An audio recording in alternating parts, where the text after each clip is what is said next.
कोयल गाए, बोल पपीहा कोयल गाए, सावन घिर के आए। ऐसा देश है मेरा, ओ ऐसा देश है मेरा, ऐसा देश है मेरा, हाँ ऐसा देश है मेरा।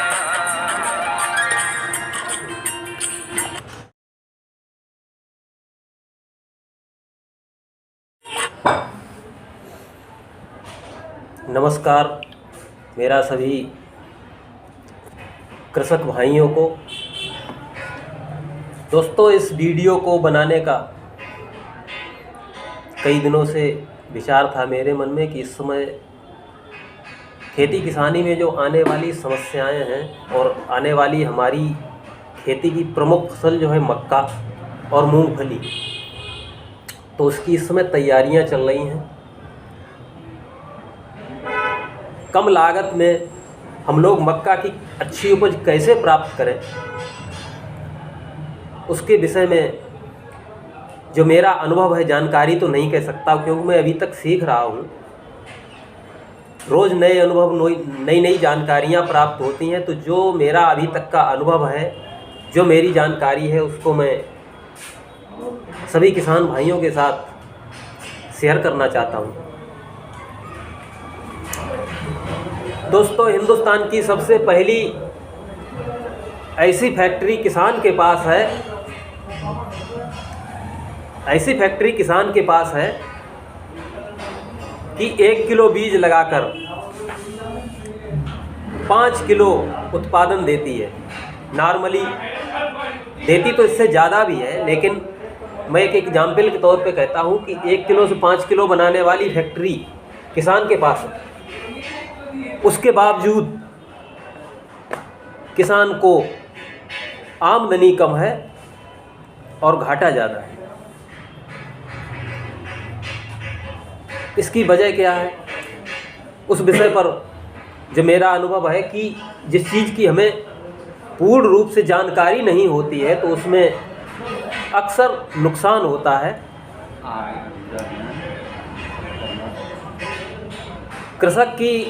किसान भाइयों की अभी नहीं, काफ़ी समय से ये हालत है कि आमदनी अठन्नी और खर्चा रुपया। जो भी खेती से हम लोग इनकम ले पाते हैं उसको दोबारा से उसी खेती में लगा देते हैं। बचत होना तो बहुत दूर की बात इस समय हो गई है। तो इसके 2 प्रमुख कारण हैं।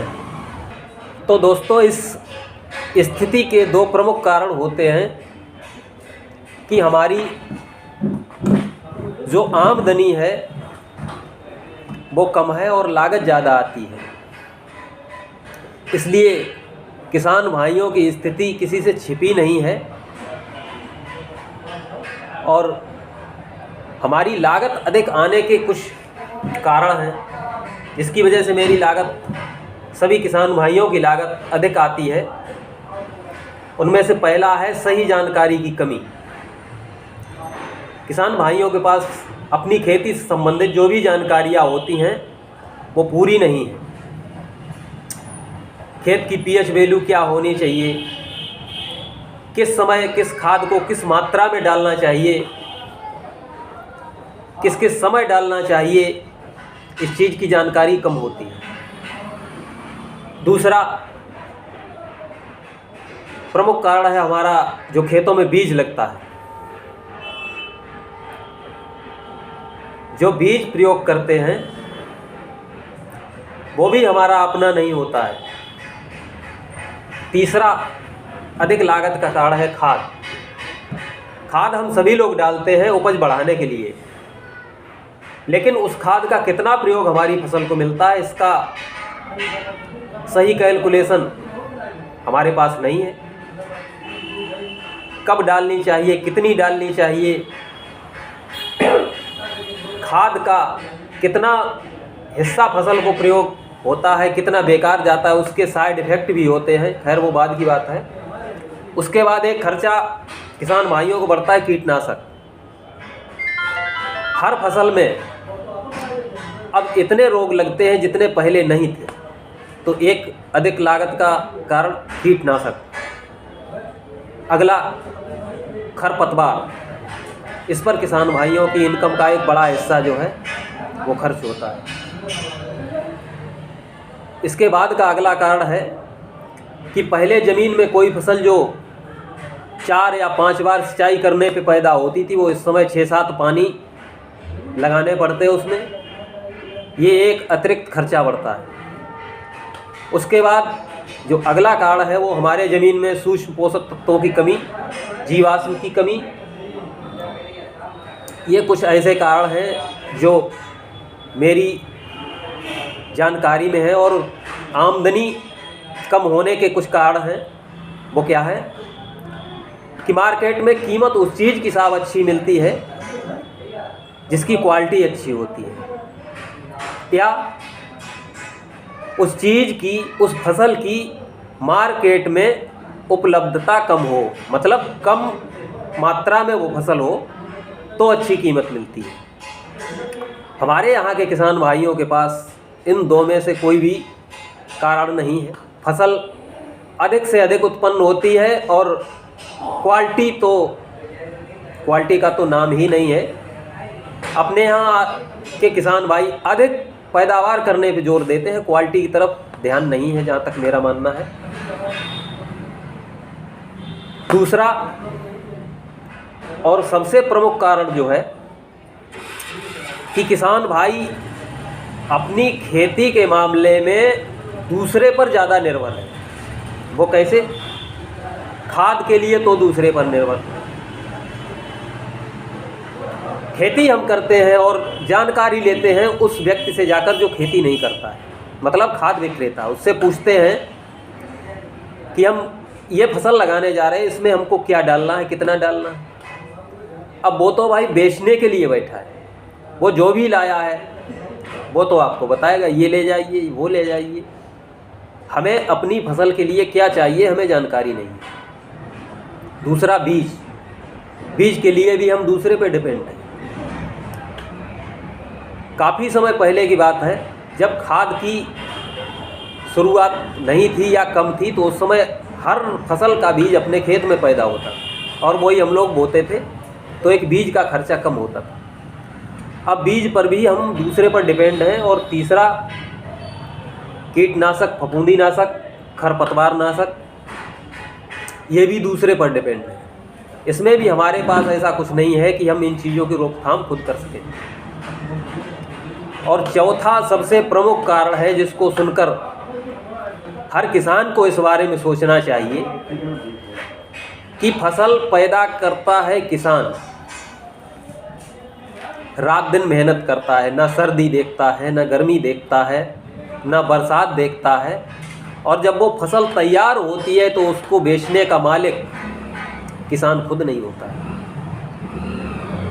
उस फसल को बेचने का मालिक होता है जिसको हम कमीशन एजेंट बोलते हैं। इससे ज़्यादा तो मैं समझता हूँ बोलना ठीक नहीं है। बिल्कुल शुद्ध हिंदी में बता देंगे तो कुछ लोगों को गलत महसूस होगा। हमारी फसल को बेचने का अधिकारी दूसरा, पैदा हम कर रहे हैं।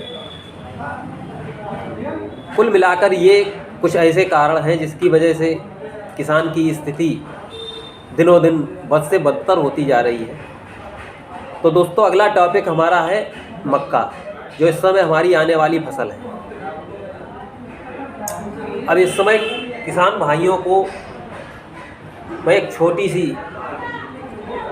से क्षेत्रफल की कैलकुलेशन को लेके चलता हूँ। जैसे मान लीजिए हमारा मक्का का समय चल रहा है, मक्का बोने वाले हैं किसान भाई, तो 1 बीघा में अनुमानित 700, 750, 800 रुपये बीघा का बीज पड़ता है। उसके बाद जो DAP की लागत आती है वो 400 से लेकर 600 तक की किसान भाई लागत लगाते हैं 1 बीघा पर। उसके बाद यूरिया भी 100 से लेकर 150 रुपये बीघा तक का खर्चा किसान का प्रति बीघा आता है। इसके बाद कीटनाशक, कीटनाशक पर हमारे किसान भाई 100 रुपये से लेकर 150 रुपये तक बीघा की अनुमानित लागत लगाते हैं। उसके बाद अगला फैक्ट है सिंचाई। सिंचाई में किसान भाई 5 से लेकर 8 पानी मतलब 8 सिंचाइयाँ तक करते हैं मक्का के खेत में। तो ये 4-5 जो फैक्ट है, इनका टोटल अनुमानित एक बीघा पर 2500 से 3000 के अनुमानित बैठता है। इसमें किसान भाई की जुताई सम्मिलित नहीं है। और अगर हम इस जैविक का प्रयोग करते हैं, क्योंकि इस समय जैविक पर काफ़ी जोर दिया जा रहा है, किसान भाई जो हैं खाद को लेकर लाइनों में लगते हैं, धक्के खाते हैं, खाद नहीं मिल पाती है। उस स्थिति में फसल भी अच्छी नहीं हो पाती है, पैसा भी ज़्यादा देना पड़ता है। जिस खाद की ज़रूरत हो उसी की शॉर्टेज होती है मार्केट में, तो किसान को अतिरिक्त पैसा भी देना पड़ता है। अब अपनी कंपनी का जो IMC herbal agro growth booster है, इसको उपयोग में लाने के बाद प्रति बीघा हमारा जो डिफरेंस होता है वो कितना होता है, एक छोटी सी गणना मैं आप लोगों के सामने रखना चाहता हूँ। बीज तो हमको उतना ही डालना है। उसके बाद DAP की बात आती है। तो जहाँ DAP हमारी 500 से 600 के बीच में लगने वाली थी, वो 250 से लेकर 600 रुपये, 250 से 300 के बीच में आएगी। अनुमानित उसकी लागत आधी हो जाएगी। जो DAP की लागत है वो आधी हो जाएगी। और जो फसल पर यूरिया डालनी है किसान भाइयों को, वो मात्र 10 से 20 रुपये का एक बीघा पर पूरी फसल का खर्चा आना है। जहां आपका 120 से लेकर 150 तक था एक बीघा पर, वो मात्र 10 रुपये से लेकर 20 रुपये तक का खर्चा एक बीघा पर आना है। उसके बाद जो सिंचाई की 5 से लेकर 8 पानी तक आप लोगों को लगाने पड़ते थे, तो मिनिमम 1 से लेकर 2 सिंचाई इसके प्रयोग के साथ कम हो जाती है। वो क्यों हो जाती हैं कि ये ज़मीन की जो केमिकल की एक परत बनी हुई है, लगातार खाद डालने के बाद जो परत बनी हुई है, जो नमी को नीचे तक नहीं जाने देती है, उस परत को तोड़ता है। और हमारा जो सिंचाई का पानी है वो भूमि के अंदर गहराई तक जाता है, इसलिए लंबे समय तक नमी टिकती है। तो 1 से 2 सिंचाइयाँ कम हो जाती हैं। अब जो डिफरेंस बनता है अनुमानित 500 से लेकर के 600 के बीच में आपका प्रति बीघा का डिफरेंस बनता है जैविक खेती में और केमिकल खेती में। अगर आप जैविक हर्बल एग्रो ग्रोथ बूस्टर जो कि IMC कंपनी का है, जो आपके सामने इस समय है, इसको अगर प्रयोग करते हैं तो अनुमानित 600 रुपये बीघा आपकी लागत कम आती है। और इसको प्रयोग करने पे आपकी लागत बढ़ेगी कितनी? मात्र 300 रुपये प्रति बीघा। अगर आप 5 बीघा में 2 बोतल का प्रयोग करते हैं तब, और 5 बीघा पर अगर 1 बोतल का प्रयोग करते हैं तो 300-320 रुपये के करीब प्रति बीघा इसकी लागत बढ़ती है। और उधर 600 रुपये का आपको लागत में कम हो सकता है। कहने का मतलब 600 रुपये की लागत कम करके 300 रुपये की लागत आपको बढ़ानी है। और फसल जो है जैसी आप कर रहे थे उससे उन्नत क्वालिटी की होगी, उससे कम नहीं होगी। और धीरे धीरे इसको लगातार 3 साल तक अपने खेत में प्रयोग करने के बाद आपको केमिकल खाद की ज़रूरत नहीं पड़ेगी। ये मेरा खुद का अनुभव है, किताबी ज्ञान नहीं मेरे पास है, क्योंकि मैं भी ज़मीन से जुड़ा हुआ हूँ, खेती करता हूँ, खेती करवाता हूँ। तो हमारा जो अभी तक का खेती करवाने का अनुभव है वो ये है कि हमारी लागत क्यों ज़्यादा पड़ रही है।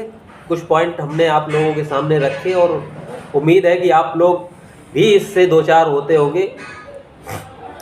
ये समस्याएं आप लोग भी फेस कर रहे होंगे। अब मैं कुछ जानकारी इस बूस्टर के बारे में आप लोगों को देना चाहता हूँ। ये बूस्टर है क्या? ये मुख्य रूप से उन वनस्पतिक स्रोतों से बना हुआ है जो हर फसल के लिए ज़रूरी होते हैं, और इसमें जो मुख्य रूप से शामिल है नीम। तो नीम एक कीटनाशक के तौर पे हम सभी लोग जानते हैं। अपनी फसल को सुरक्षित रखने के लिए उसके अंदर नीम की पत्तियां डालते हैं। पहले लोग ज़मीन में नीम की खली प्रयोग करते थे, नीम के पत्ते डालते थे, उससे ज़मीन के जो कीटाणु हैं, कीड़े हैं, कीड़ों के अंडे हैं, उनकी रोकथाम होती थी। तो इसमें मुख्य रूप से जो तत्व शामिल है उसमें पहला है नीम, उसके बाद तुलसी, जो कि एक बहुत ही ज़बरदस्त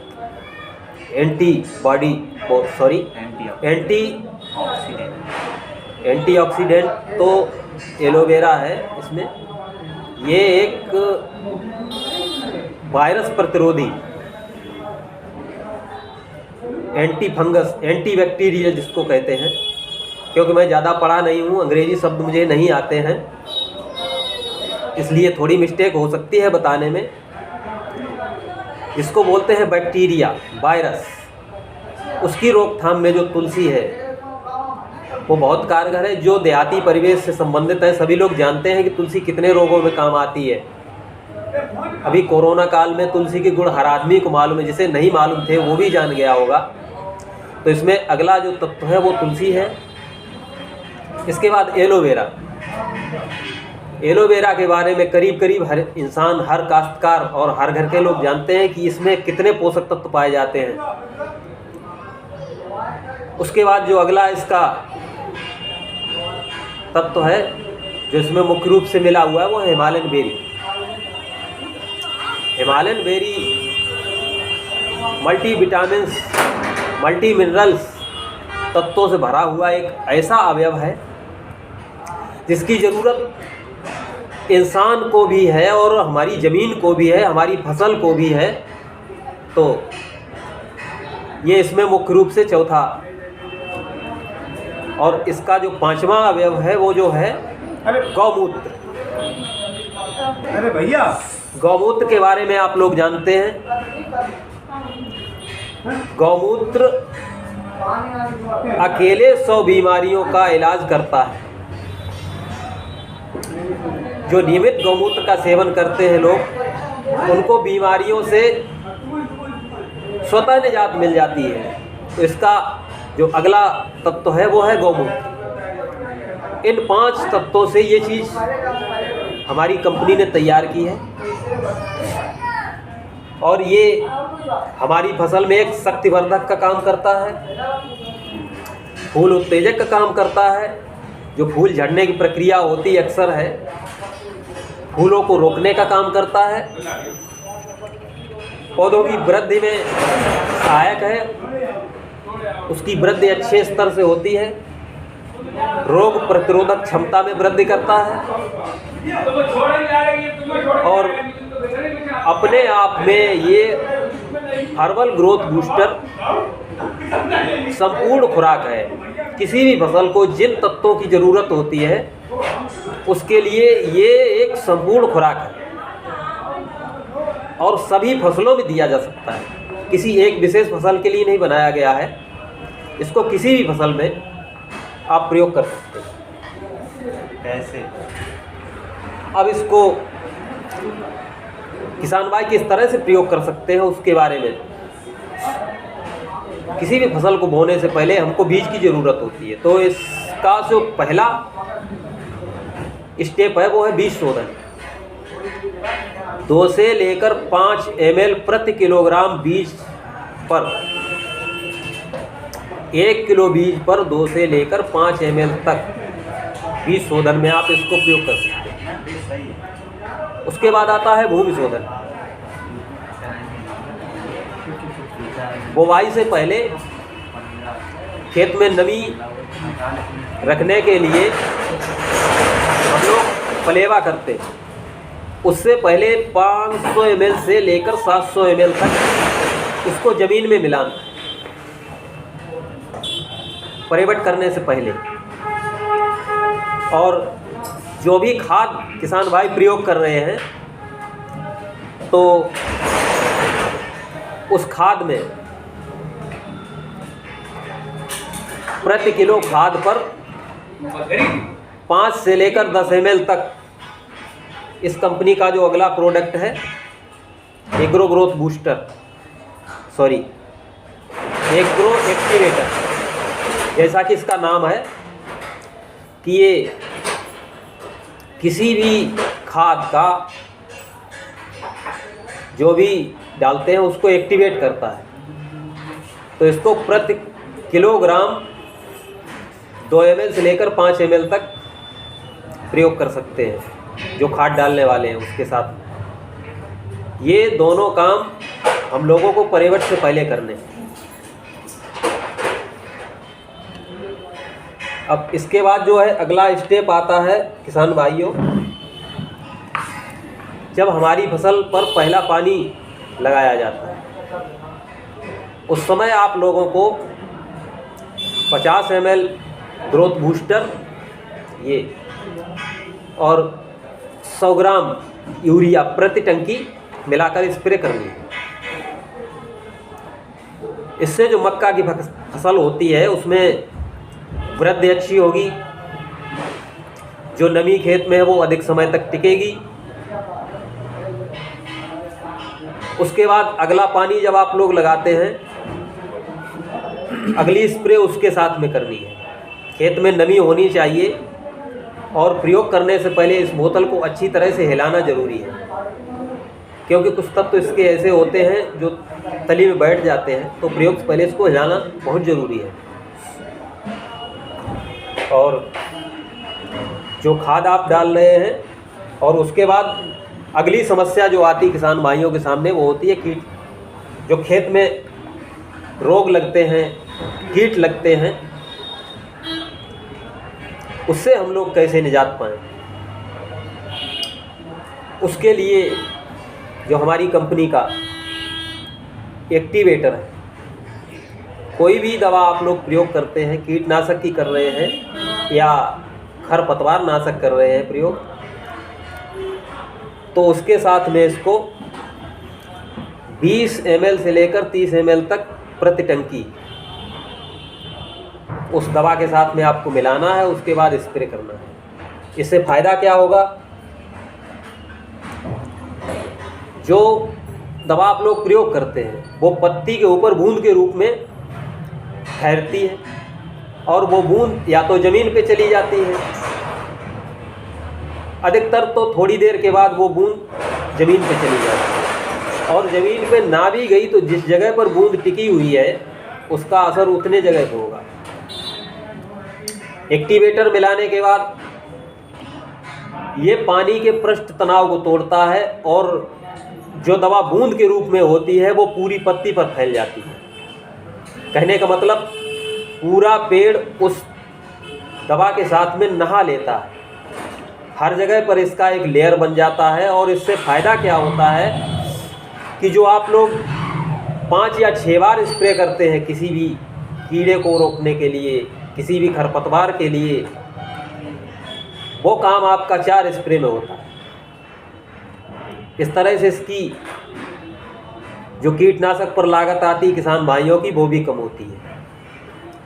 एक्टिवेटर का प्रयोग करने के लिए जब भी आप कोई कीटनाशक या खरपतवार नाशक दवा डालें, उसके साथ में इसका प्रयोग करना ज़रूरी है। और हाँ किसान भाइयों, इस समय मुझे एक बात ध्यान आ रही है जो कि आप लोगों से करना बहुत ज़रूरी है। किसान का एक सबसे बड़ा दर्द इस समय और है जो मैंने अनुभव किया है, क्योंकि किसान भाइयों के पास जानकारी ना होने की वजह से किसान इतना भोला होता है कि उसे जो भी बताया जाता है उस पर भरोसा करता है, और इस भरोसे का लोग गलत फ़ायदा उठाते हैं। मैं कई लोगों से मिलता हूँ और वो ये बताते हैं कि जैविक के नाम पर उनको किस तरह से ठगा गया है।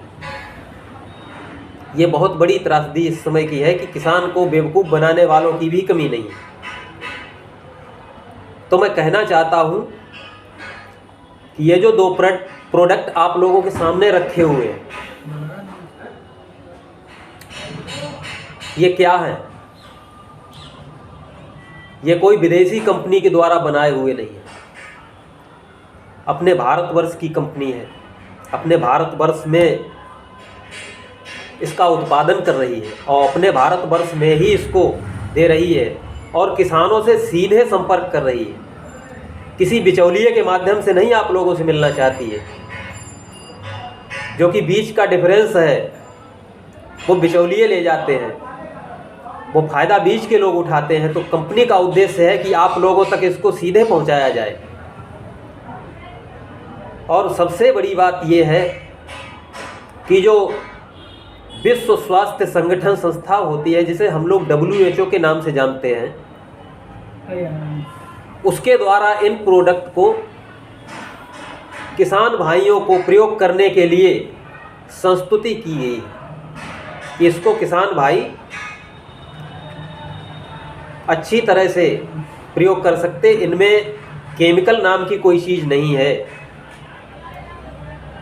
WHO सर्टिफाइड है, विश्व स्वास्थ्य संगठन। तो सबसे पहला इसको जो है WHO ने सर्टिफाइड किया है। उसके बाद इसको कितने सर्टिफिकेट मिले हैं वो बाद की बात है। Dhanvantari award, WHO, GMP, GPP, अनेकों अवार्ड इसको मिले हुए हैं जैविक के लिए। तो मैं दिखाना चाहता हूँ आप लोगों को, सर्टिफाइड है। इसके ऊपर ये लेवल दिया हुआ है, WHO के द्वारा प्रमाणित है। ये बात बताना इसलिए ज़रूरी है कि किसान भाइयों के साथ बहुत बड़े स्तर पर धोखा हुआ है। जैविक के नाम पर कई किसानों को बैग में भरकर दिया गया। क्या दिया गया वो तो मुझे नहीं मालूम है। पहली साल उनको अच्छा प्रोडक्ट दिया गया जिससे उसकी किसानों की फसल अच्छी हुई, और अगली साल उसको जो है मिलावटी सामान दे दिया गया। बहुत से किसान भाई ठगे गए। तो मेरा कहना है कि ये आपके देश की कंपनी है टोटल। तो मेरा सभी किसान भाइयों से अनुरोध है कि आप अपनी समस्या को अगर हल करना चाहते हैं तो ये जो दो प्रोडक्ट हमारी भारत निर्मित तो किसान भाइयों, मेरा जो अनुभव था वो मैंने आप लोगों के साथ शेयर किया। और अगर आपको लगता है कि इससे आपकी खेती की स्थिति कुछ बदल सकती है तो हमारा नंबर इस समय स्क्रीन पर मौजूद है। नीचे आपको डिस्क्रिप्शन बॉक्स में भी इसका नंबर मिल जाएगा। और अगर आपको लगता है कि इससे आपको कुछ फ़ायदा हो सकता है तो आप मेरे चैनल को सब्सक्राइब ज़रूर करें, बेल आइकन को दबाएं और लाइक और शेयर ज़रूर करें। अगर आपको कृषि आधारित ये जानकारी पसंद आई है तो इस चैनल को सब्सक्राइब करना न भूलें और आगे शेयर करें, ताकि ये जो बड़ी समस्या है किसानों की उस पर आप लोगों का सहयोग मिले। इस मिशन में आप लोग हमारे साथ खड़े हों तो मुझे उम्मीद नहीं, पूरा भरोसा है कि हम एक दिन ज़रूर, अगर आप लोग इस मिशन में हमारे साथ होंगे तो मुझे पूरा भरोसा है कि हम किसान भाइयों की कुछ मदद करने में ज़रूर कामयाब होंगे और ये चिंगारी एक दिन बड़े शोलों में तब्दील होगी। आप लोगों का साथ चाहिए, क्योंकि अकेला इंसान कुछ नहीं कर सकता है। हम किसानों की समस्या को किसानों के साथ मिलकर ही हल कर सकते हैं।